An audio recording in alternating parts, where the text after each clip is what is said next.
तीन अक्षरों से बनने वाले शब्द, तीन वर्णों का योग।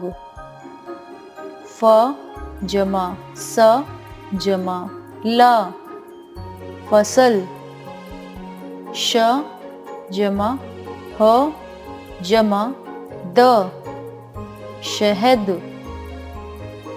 क जमा ल जमा श कलश।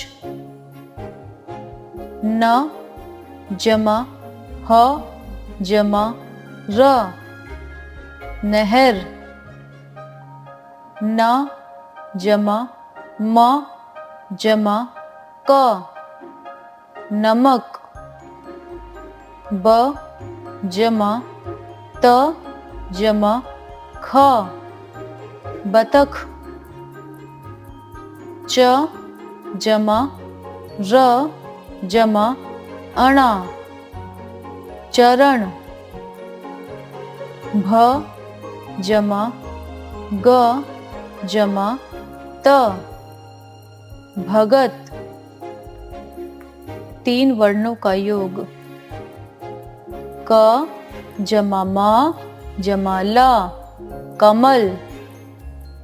म जमा ह जमा ल महल। ब जमा ट जमा न बटन। म जमा ग जमा र मगर। म जमा ट जमा र मटर।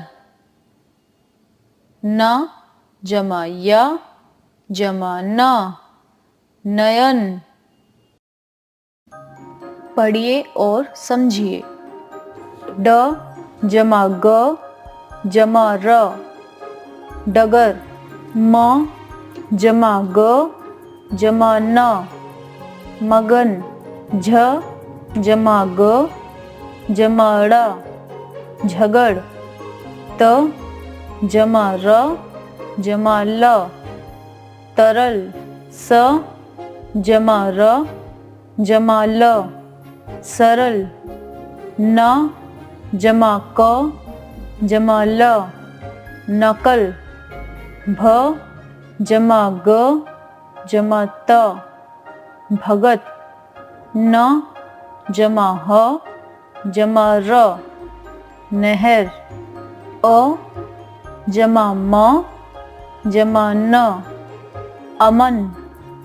ख जमा ब जमा र खबर।